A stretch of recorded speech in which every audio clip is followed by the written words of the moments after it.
Welcome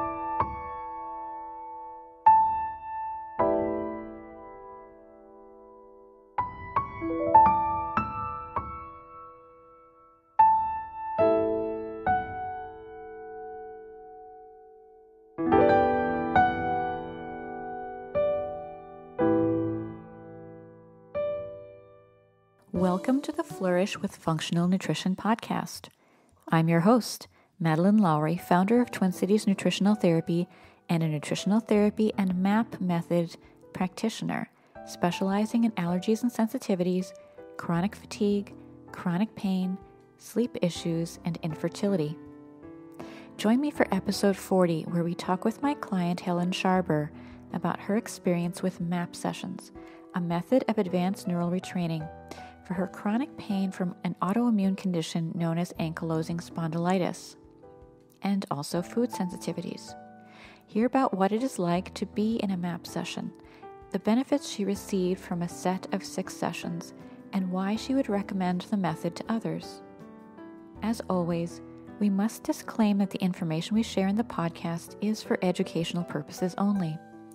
As MAP method practitioners, we do not diagnose or treat disease, and we recommend working with a qualified practitioner. Now, let's hear from Helen.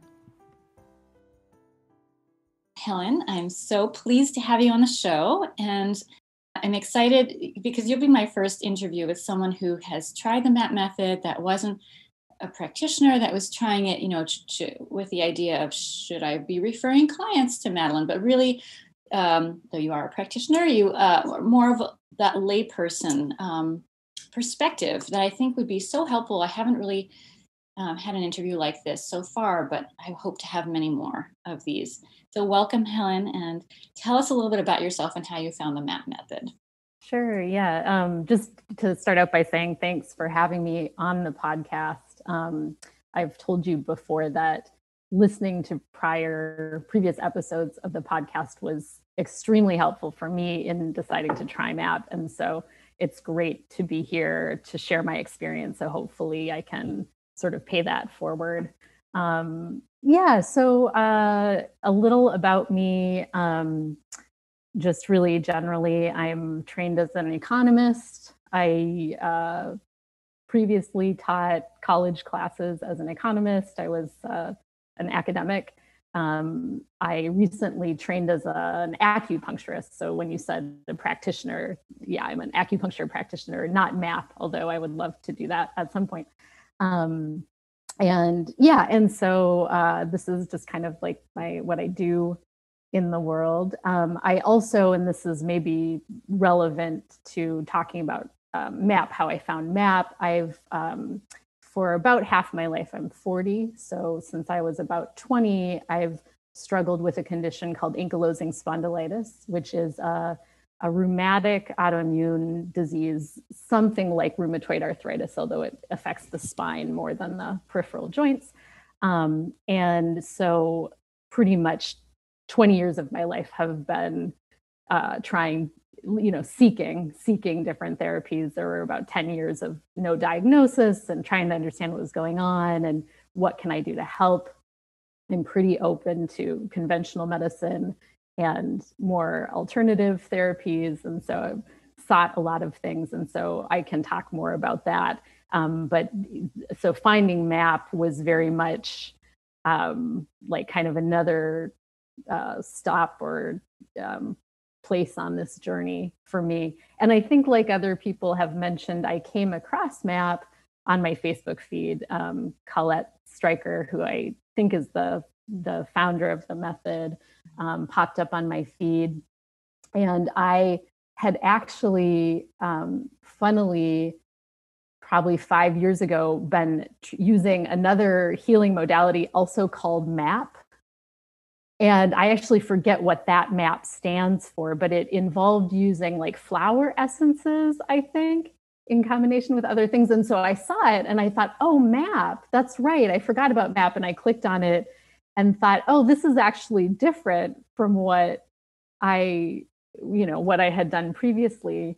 But I was like intrigued enough by what I was hearing. I was also, and this was just maybe 4 or 5 months ago, I was also very much already going down this path of like, wow, my subconscious mind is so powerful. How can I sort of recruit it to help me with both the symptoms and the food sensitivities that I had developed? So I can talk more about that as well.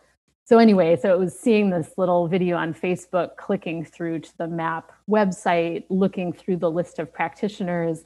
I clicked on your profile in particular because although I don't live there now, I'm from Minnesota. And so I guess I felt some connection there. And then that led me to your website and your podcasts and the videos that you have on the website. So that's how I initially encountered MAP. Wow. Yeah. Yeah, that's so interesting. I'm sure you told me all this at one time, maybe not, but I hadn't remembered. So, including the part that you're from Minnesota, which is so interesting. So maybe you can just tell us a little bit about how someone trained in academic economics becomes an acupuncturist. Like how did that, how did that, yeah, was that like just because of your own health journey and realizing that acupuncture was really, central to your health? Yeah, that's very much part of it. The probably really honest answer is I don't know exactly, but one sort of story I could tell about it was that I did find that I had a great experience in grad school. I got a good job, good tenure track job right out of grad school, and as I went along in that, my health kind of was getting worse and worse. And it was, I don't know that, I think being a professor is really wonderful in a lot of ways, but it felt like a high pressure job where I was living in my brain all the time. And it maybe in retrospect, it feels like my symptoms were sort of these little cries for help, like you need to pay attention to other parts of you, not just your mental experience, your emotions and your body. And acupuncture felt for me like a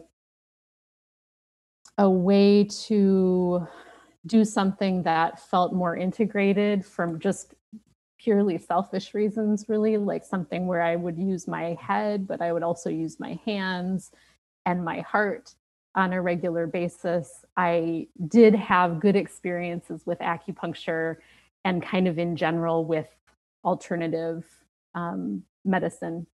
And and I felt at the point where I decided to retrain as an acupuncturist, that the experience that I had, I felt could be really helpful to other folks who were looking for some sort of healing. So, I don't know exactly. That's a story I can tell anyway about that progression. Mm-hmm. Yeah. And then what was the aha moment? You said like 4 or 5 months prior to trying MAP, you had already recognized that the subconscious mind was really powerful. Like what led to that? Yeah. I'll try to make this not a painfully long story, but I was actually in this place in between sort of career worlds. I had finished up my last year of teaching in spring 2020. And I was finishing acupuncture school and needing to take board exams and sort of transitioning into that. And so I found myself with a little more time because I was no longer working and going to school. And I thought, I haven't given my health really, even though I was in acupuncture school and getting really regular treatments, I hadn't really focused on my health. And now is a good time to do it. I have a little space. And I got really deeply involved in the research connecting the microbiome to health, in particular to AS, which is what I have. But, it's the research on that has just leapt ahead in the last seemingly 10 or 15 years because they can sequence all those gut bacteria now. And so I got really interested in this to, I think, an unhealthy degree. I started taking some different probiotics. I was adjusting my diet. And I just found myself, and previous to this, maybe 10 years ago, I did find that cutting out some, certain proteins from my diet, like gluten, dairy, eggs, had helped a lot with my symptoms. But somehow in this period where I was really focusing on my health, I seemed to be developing even more food sensitivities. So it was like in this intensive focus on getting rid of my symptoms, it was like I was getting worse almost. And I tried all of these things that I hadn't even heard of before, but having too much time on my hands, I was like kind of deep into like, is it lectins? I heard lectins are, really stimulating to the immune system. So I'm going to get rid of lectins. And then, but what about FODMAPs? Maybe it's actually a FODMAP thing. And so then I experimented with that, and a few other, start getting rid of starch entirely. And then I was doing some testing with a naturopath, and I was on a very restricted diet for a couple weeks to do some like breath testing. And I felt great those couple weeks eating and you've mentioned this kind of thing before, eating like 10 foods. And so I thought, okay, if that's what it takes to make me feel pretty good and not have chronic, really difficult to live with pain, I can eat just 10 foods. But at some point after maybe 3 or 4 months of this, I was deciding whether I was going to keep going with that. I was going to just resign myself to not eating most things or not. And I had this moment, and I was like, I don't want that life.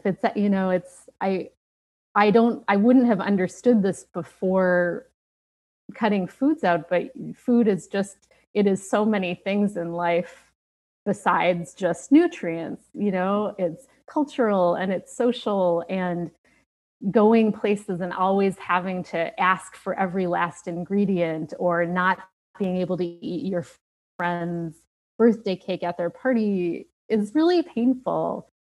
So it was actually in that light that I became really interested in the subconscious thing. I thought, and having read and heard some other things about this, I thought maybe I can retrain my brain to not reject these foods, or not what it felt like was they were translated into arthritis pain for me. So I didn't have so many digestive symptoms. It was just that if I ate an egg, I would have like 3 days of just the worst spinal and rib pain, like can't breathe, can't walk, really intense. And so, yeah, so that was like in that period leading up to finding MAP, that was how I got kind of keyed into the power of the subconscious thing. It was actually more out of a desire to expand my diet, like primarily that, even though the symptoms were probably the more pressing health issue.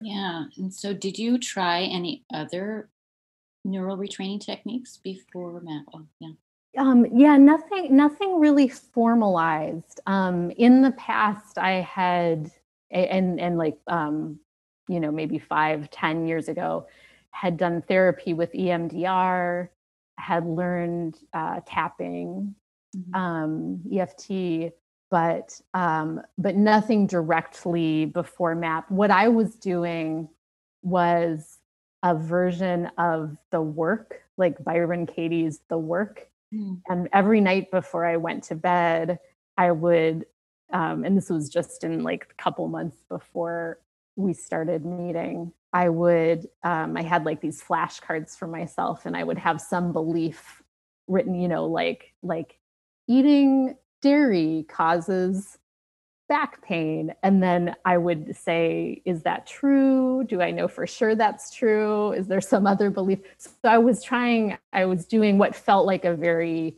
sort of manual method of changing beliefs. Mm-hmm. And it seemed to help. It did seem to help. Okay. All right. So then when you discovered the MAP method and you found me, what were you hoping to address with MAP sessions? Yeah, I would say I was coming to you like for food sensitivities primarily, and for ankylosing spondylitis symptoms secondarily, even though those were more, given the choice, I would choose to get rid of the pain. But I felt like maybe the food sensitivities were more approachable, or like I felt, I don't know, somehow like they might be easier to address. Yeah. And what actually, you mentioned like learning, you went to the MAP Coaching Institute, you kind of got information there, you came to my website, you looked at some things there, listened to some podcasts. What was it that, like, I don't know, tipped the balance for you to think like, this is something I think I want to try? Yeah, I probably a few things. Definitely hearing other people's stories of it. And I know on the MAP coaching website, or maybe on the YouTube channel, it's possible to watch some the MAP session kind of sped up, but in practice. And that was helpful to me to see what it was like.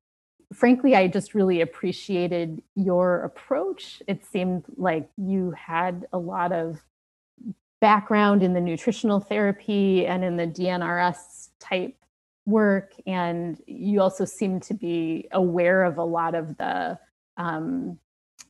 research that's been done on related things, on how the brain works and the subconscious and how this interacts with pain and things like that. So I felt trusting of what you were doing. Mm-hmm. Yeah. And what was it about? So presumably you learned or you heard descriptions of how we work with the MAP method, how we work with the subconscious mind with the MAP method. And, what about that was attractive to you? Yeah. I think hearing you say a number of times that the MAP method was like a quantum leap over some other more like basic neural retraining methods seemed attractive. So in my experience, for example, with EMDR, I found, and just in general, I'm not a very visual person. And the practitioner that I had seemed to expect that a lot of images would be coming up for me. And I almost felt like I was doing it wrong, or I was being a bad patient, because it didn't seem to be working the way that it was supposed to. And so another thing that seemed attractive about MAP was that it didn't seem to require anything special of me. I didn't need to go into a lot of detail in a session. It wasn't like, I know it's not therapy, but it's not like talk therapy in that way. You don't have to dredge up a lot of stuff. It doesn't depend on my ability to visualize or imagine or anything. It seemed to require very little of me, and I think that was attractive, just in the sense that it didn't rely on me having any skills that I just don't think I have. Yeah. So that's really interesting. So given that, how did you experience your first session? Yeah, I'm trying to remember what the first session was like. I remember coming to it, having done the MAP Coaching Institute offers something called a Taste of MAP. I think they did at least a few months ago, and I did that. And it's like a very short MAP session, and it's done in a group. And I have to say, I didn't notice a whole lot happening during that session. It wasn't very powerful for me. And I thought, oh no, I've signed up for another thing that just, like many other things I've tried, maybe it'll be a little helpful, maybe not. So I think I came into the session with pretty low expectations. And so I remember telling you that in the first session that I had just done this taste of MAP, and I honestly didn't notice anything shifting. And but so yeah, I don't even remember the content of our first session that well, but I do remember that it felt very easy. It felt very relaxing.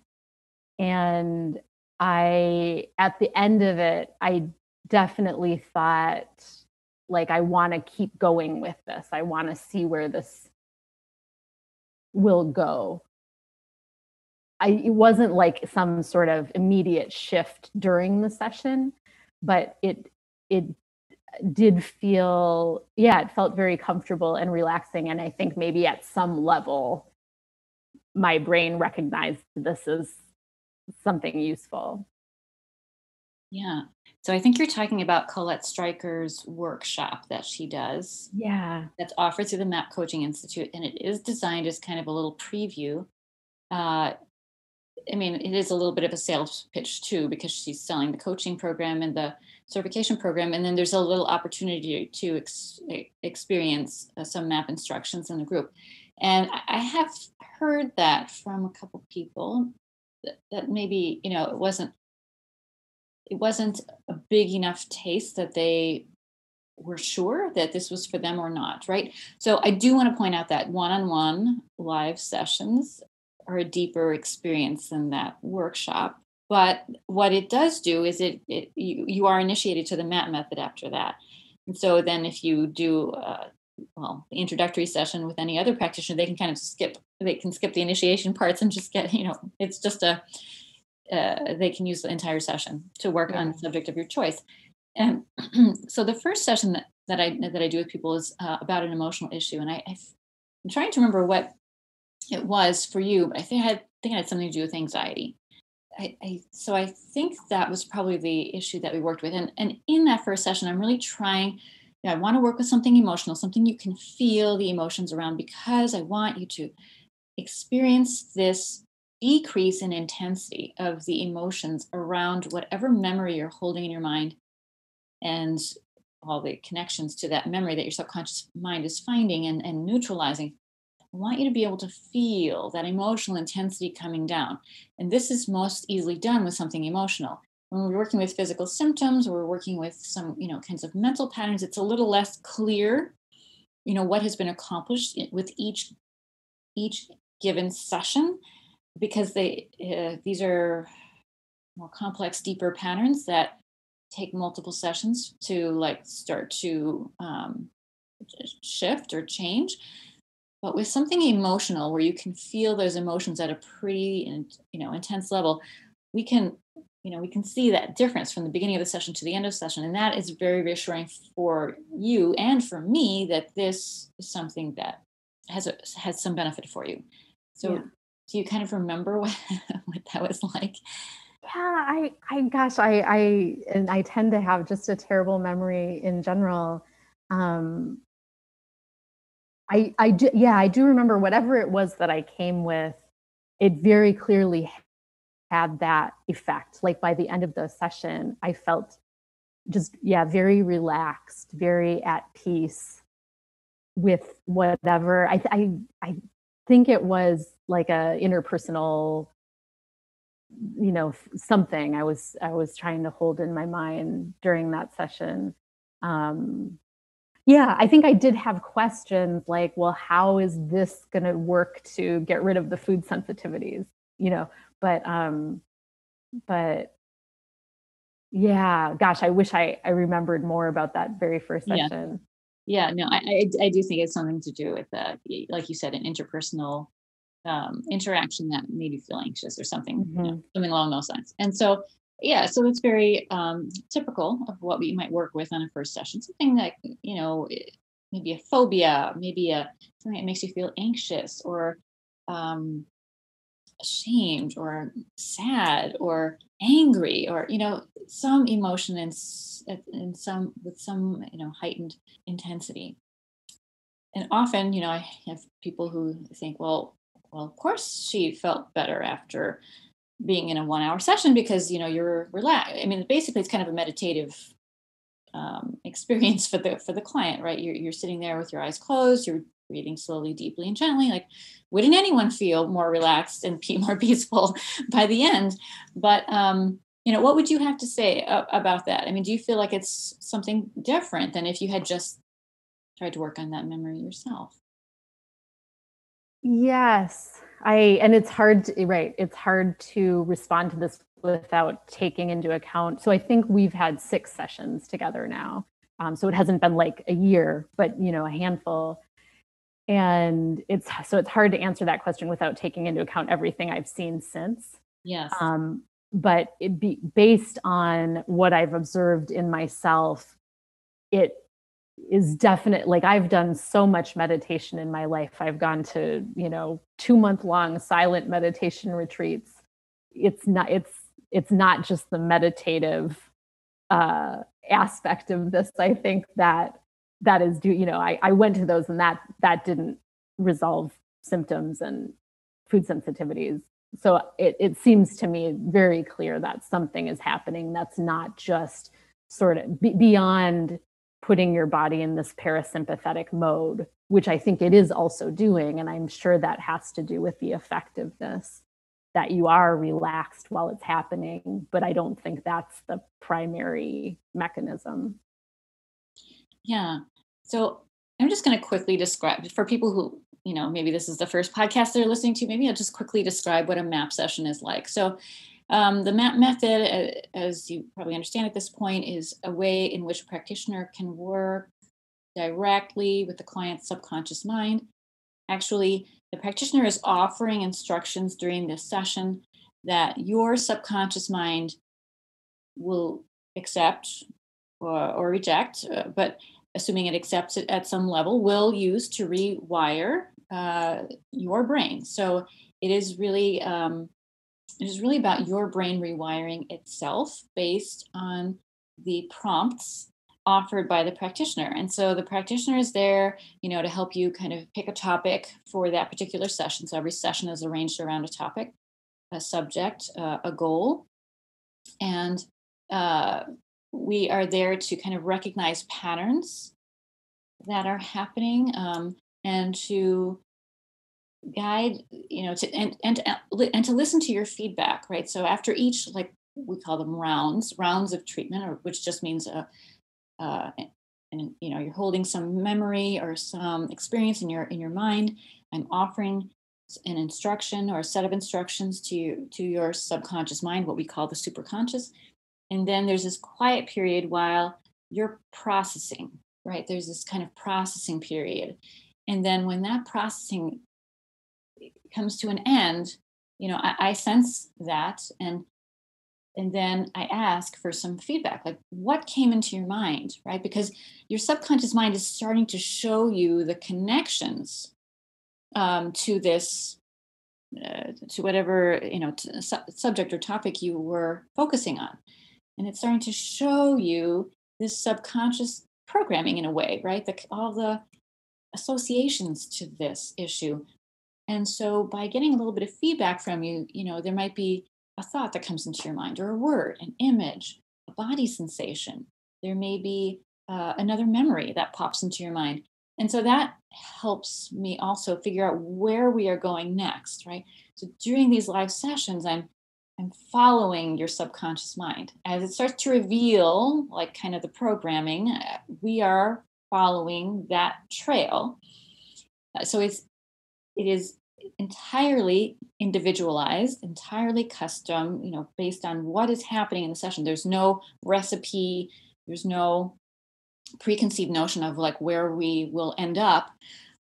We are really paying attention to your subconscious mind and following that thread back through your life.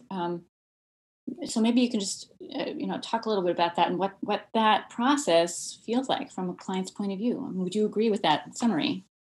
Yeah, absolutely. I think it's like just hearing you that, yeah, that's exactly what I understand to be going on.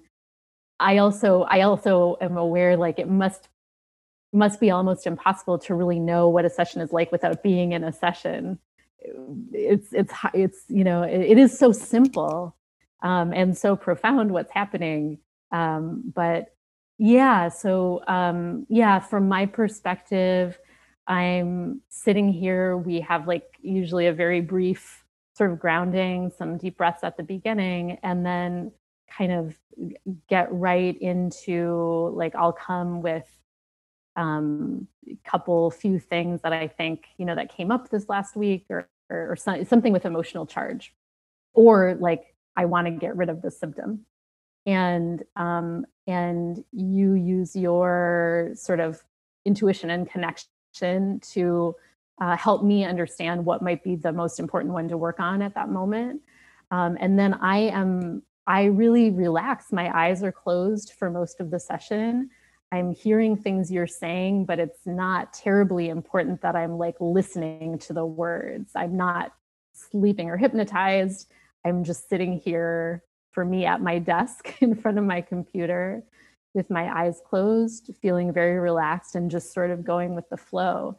And I imagine there's a lot of interpersonal differences. Like I said before, I don't tend to be a very visual person. So in these sessions, I've never had strong imagery come up. For me, I also don't even often have a lot of memories come up.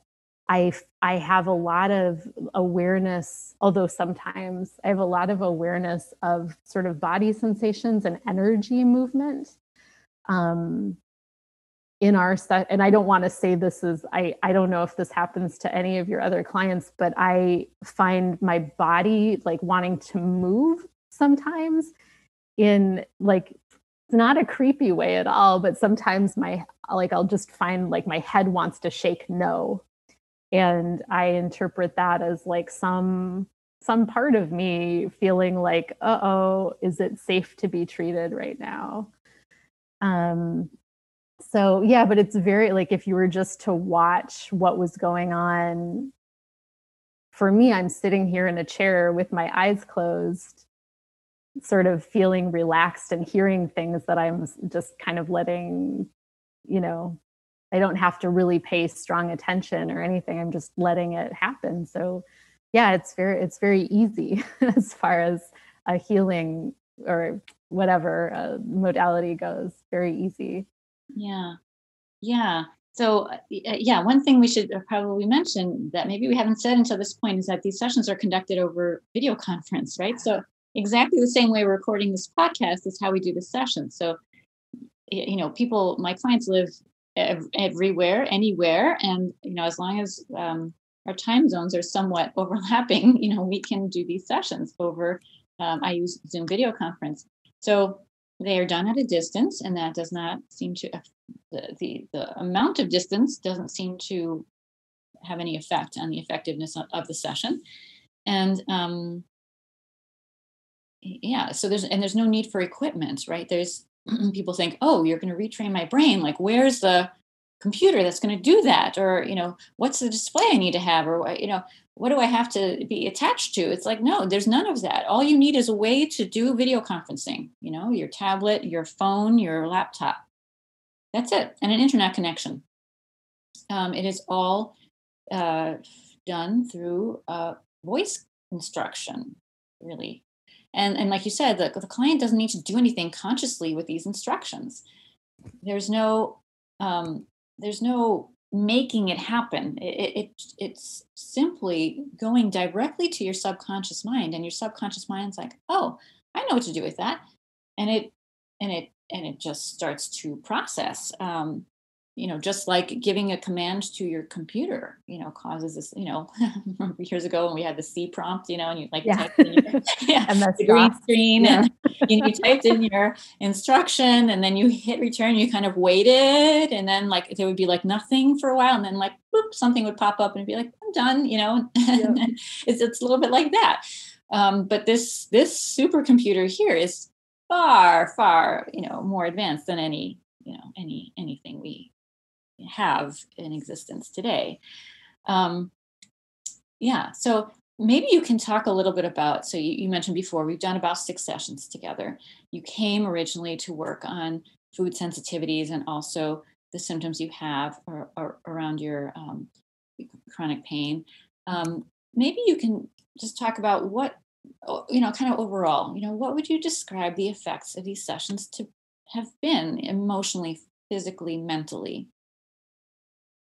Yeah,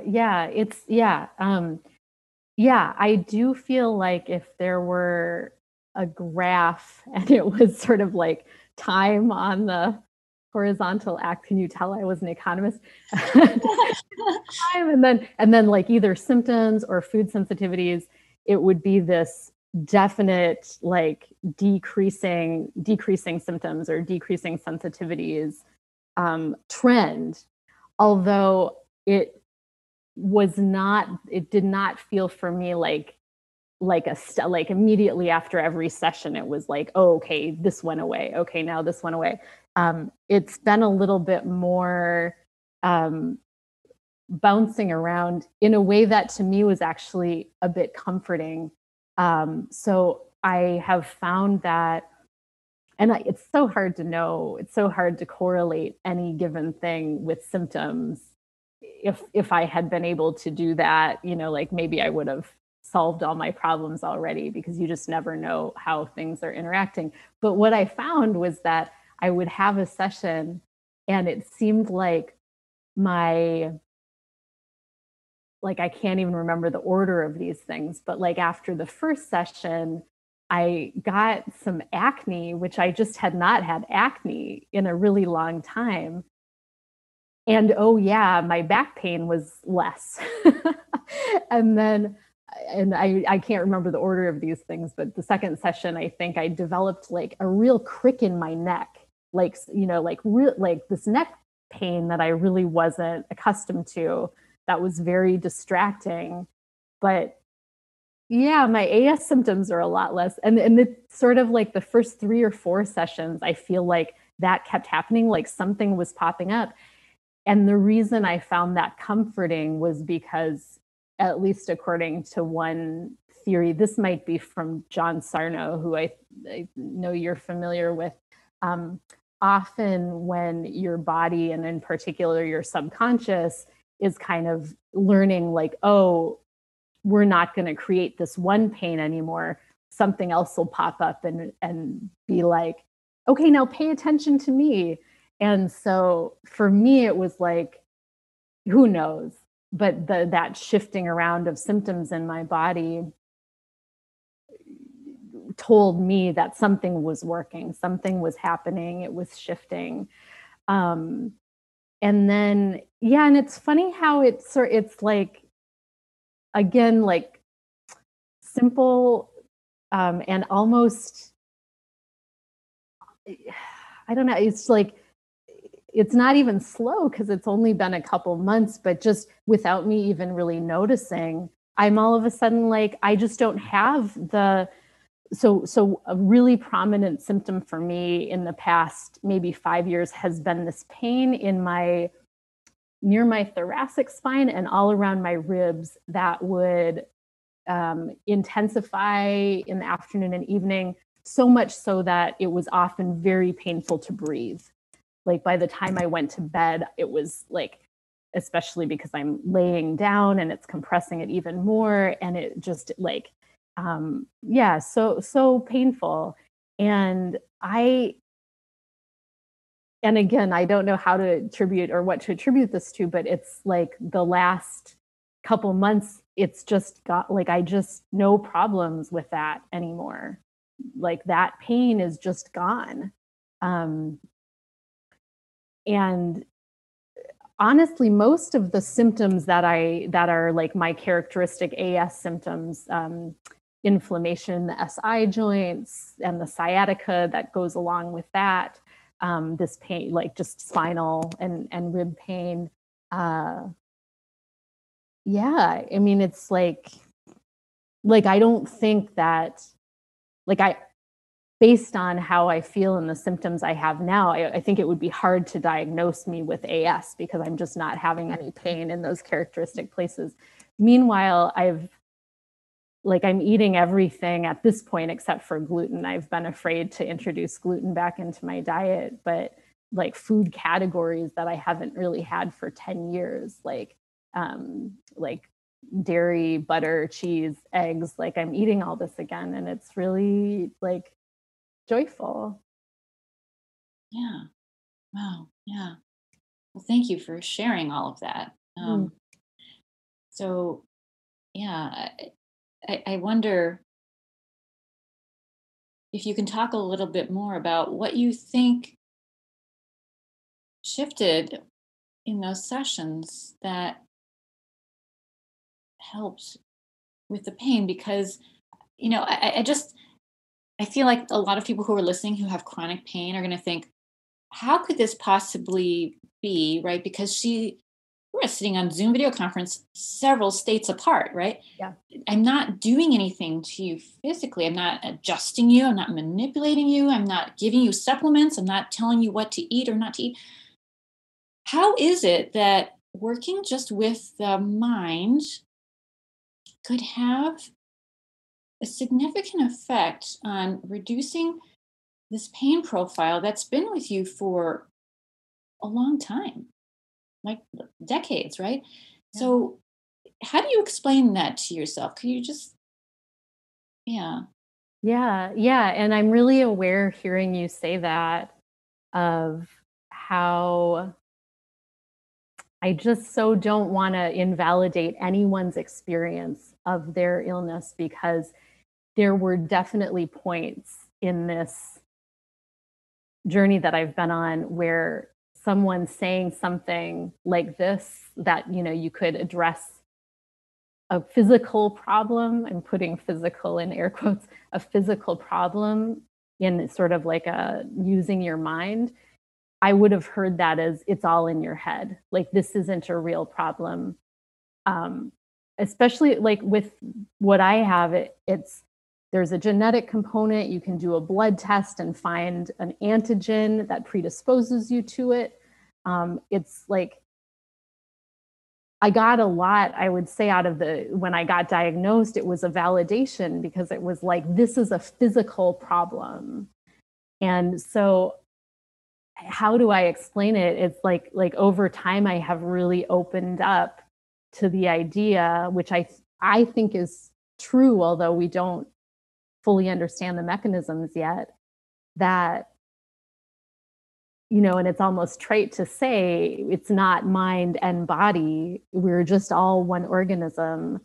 So much of our, we have so many neurons in our gut, this whole, like, the way that all of these systems, neurological and endocrine and everything, they're all related. And so even though I don't completely understand the mechanism here, I do believe that it is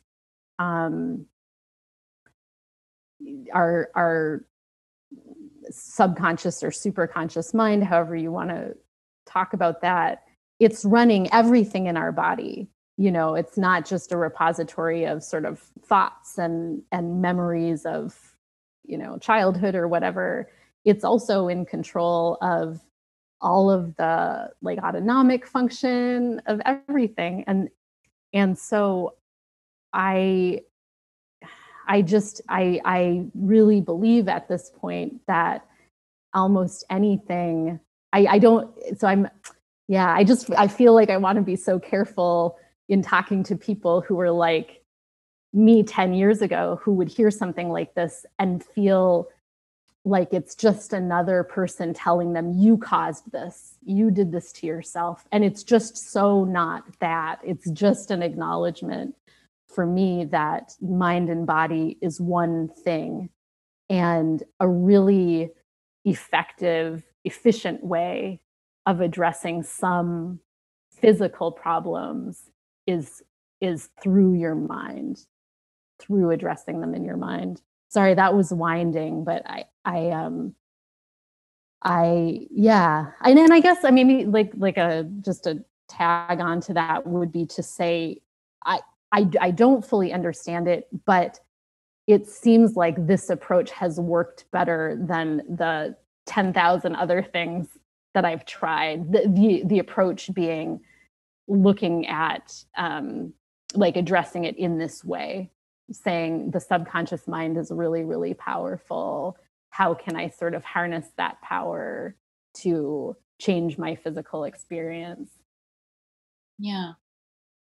Yeah. And I want to point out that this, I don't have your file in front of me right now, but I'm thinking like the 6 sessions that we did, they weren't all focused on symptomology, right? They were mainly focused on things like anxiety or like just painful emotional experiences. There were some affirmations about uh, health but it really, we weren't like, let's do a session on ankylosing spondylitis. I mean, we didn't do that. That's not what we did, right?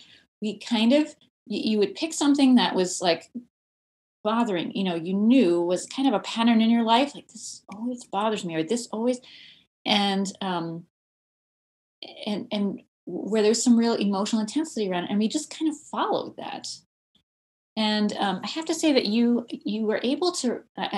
Now that I hear that you did 2 months of meditation, I mean, like, oh, she's a really extraordinary person. I didn't realize how trained her mind was. But I did notice from the very first session that you had, you say you're not a visual person. People have different gifts, right? And people experience MAP sessions very differently. So, I mean, I just want people to understand this is one person's experience. This is not like this is going to be your experience. Your experience is your experience because your mindscape is different. Everyone's mindscape is different. But I saw from the very first session that we did together that you had a real ability to sense energy changes or shifts in your body that I thought, wow, this must be due to, because we had talked about, you doing this training and acupuncture. And I thought, this must be from her acupuncture training. And then you were like, well, I don't know if it is. I think I've always been like this. So, there are certain unique aspects about you too. So I can't say that everyone who has the same profile that you did, chronic pain syndrome, would experience the kind of relief that you have. But I think what we're trying to say is, look, if you've tried everything else, right, this is worth trying. Like if you haven't tried the angle of let's work with your subconscious mind, well, maybe that is the thing you've been missing all this time. Does that seem fair? Absolutely. Yeah. I'm really glad that you brought that up actually, because very few of the like issues or topics we addressed were specifically like a symptom or a food sensitivity. So it's just, that's another thing to me that's really clear, how all of these things in our lives are so intertwined. Like the triggers that I have in daily life are not separate, I think, from my whole mental, physical experience. Yeah. And I think you mentioned John Sarno's work. So for anyone who feels like they need more grounding in the principles or some of the, some of what's been written about this, I mean, I think his books are really worth reading. He is a medical doctor. He worked at NYU's Rusk Center for Rehabilitation. He worked with chronic back pain patients his whole career, probably 50-year career. First 8 years he spent treating them with traditional medical, he's a Western trained physician, so he was using traditional medical approaches. After that, he realized, these just don't produce consistent enough results. I'm not happy with this. I'm going to find something else. And he decided to start to investigate the mind-body connection. And so one of the books he wrote was The Mind-Body Prescription. And that's a really good book to start with. And then his fourth book was called The Divided Mind. That was, the last book that he wrote. And so those are, would be 2 really good books to look at, because though he started with chronic back pain issues and realized that working with the emotions especially repressed emotions, and the forces in our lives that made us try to be perfect and good, right? To the point where we were denying our own needs and our own emotions. He found that working with like this, educating people and having them like journal and think about these topics helped their back pain more than physical therapy, medications, and surgeries. And so he kind of threw all that away and stuck with the mind body methods, and then began to realize that they applied more generally, not just back pain, but everything from GI symptoms to autoimmune disease to, acne, you name it. So he really started to write a lot about this and talk a lot about this. And he was mostly ignored. He's now passed, but he was mostly ignored for most of his career. And this was rather sad because, he was at NYU Medical Center, but none of his colleagues referred to him. People found him by reading his books. So these are ideas that had been, he says, were more in fashion prior to the 1950s. They were actually taught in medical schools prior to the 1950s. And he says, I went through medical school in the 1950s. I was just on the cusp of like where this was being phased out, and the whole, biochemical approach, right? Pharmaceutical approach after World War II, right? Our country became so enamored of this, chemistry will solve everything, right? Better living through chemistry. Yeah. So that became like the new wave. And so all of this was like given up as some kind of, folly. But he pursued it and very much in his, I think, kind of solitary way. But his writings are there, and they are, I think, very good to look at. Also, the books by Gabor Mate, another physician. I'm actually just reading that right now, When the Body Says No. Exactly. And I have to, like, I wish that had been out 20 years ago for me. That I was really enamored of the John Sarno stuff probably 14 years ago when I was really trying to figure it out. And I was open to that sort of mind-body connection very early. I think something like the MAP method at that point would have been so helpful because I wasn't able to kind of integrate it. And I'm noticing in the Gabor Mate book that a lot of the really interesting research that he talks about is exactly from that period, like 1960 and before. And it's not because there's not research since, but that seems to be like, that's when medical researchers were really taking the integration of mental, emotional, physical states seriously. Yeah, I think the MAP method works along the same lines, but where, there are people who probably failed Sarno's method because their pain syndrome wasn't, well, he felt everything was related to repressed rage or anger, right? He was very much focused on that. And in my work, I can tell you that it's not all about repressed rage and anger. There's a full spectrum of emotions. And as it should be obvious that we're very complex organisms with a wide range of emotions. And so it would be hard to pin everything on just one color in that spectrum. But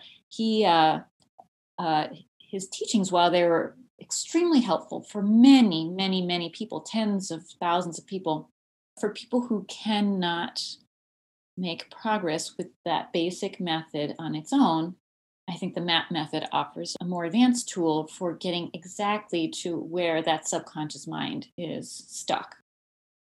Maybe we can just wrap up here a little bit. And, what, would you recommend the MAP method to others? And, why, what kinds of things? And then, do you have advice for people who are kind of on the fence? Maybe this is the first time they're hearing about it. What would you say to them? Yeah,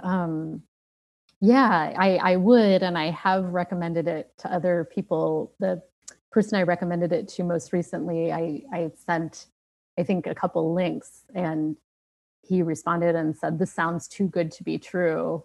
I'm so interested. And I'm really sympathetic to that. Because it does sound too good to be true. And if you're someone coming to you in particular, because you're focusing on food sensitivities and chronic pain, probably you have tried so many other things. So you get a certain sort of, I don't know if it's cynicism, but just maybe it's realism after a while. And you think, yeah, chances are this one isn't going to work because most of the other things I've tried haven't really worked. And so, yeah, I don't know what to say to that, except because I only know my experience, but it was extremely helpful for me. And in this way that is broader, I think one of the gifts it has really given me is now having such an easier physical experience. I'm able to think about like using MAP to open up just other parts of my life that felt like secondary or tertiary issues or goals, to sort of live in a, I don't know, brighter, more authentic way once you've just gotten rid of this pain that you're carrying around all the time. So yeah, I guess I don't know what to say other than like, you can do what I did, which is try to listen to everything that you can, watch everything you can online, listen to other people's experiences, and then you got to try it out. I guess there's no way of knowing whether it's going to work for you without trying. But in my experience, it has been so valuable. When I think of all the things I've tried and all the money I've spent over the years, it's like the effectiveness relative to the resources I've put in is so great. It's spoken like an economics professor. My cost benefit analysis says that you should probably try this. Thank you. Yeah, no, that's helpful. That is really helpful. Because it's true. The people who have tried everything, by the time they come to me, they're skeptical to the point of almost being combative, right? Because I do these free 15-minute consultations with people, and sometimes like I almost feel like they're angry with me from the beginning of the call. It's like, well, you set this up because you wanted to talk to me, but their defenses are so high, right? Because exactly what you're talking about, they've tried everything.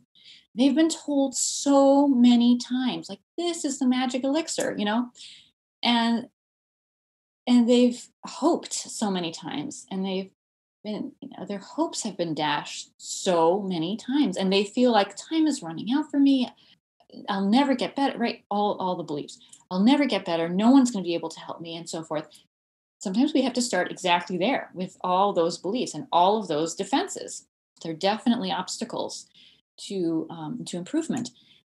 Of course, we can't guarantee that the MAP method is going to have positive physical benefits for everyone with chronic health issues, but I do feel like from the very first session, 99% of the people I work with, like I said, the first session is around an emotional issue, and it could even just be the traumas that you've had with the various treatments and your interactions with the medical community, or the diagnoses and the procedures and the lab test results and the surgeries and the everything you've been through in your health journey, right? So we could address that just in the first session.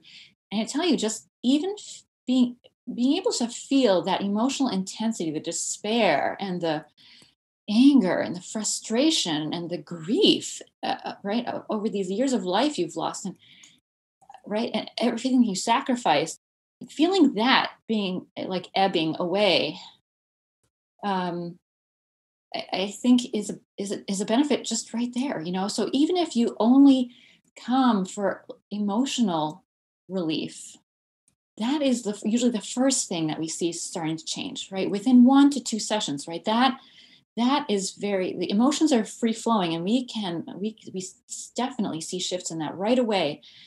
mental patterns, physical patterns, or what we call symptoms, that lags because though, we're kind of like unwinding this thing in the same order that it was created, right?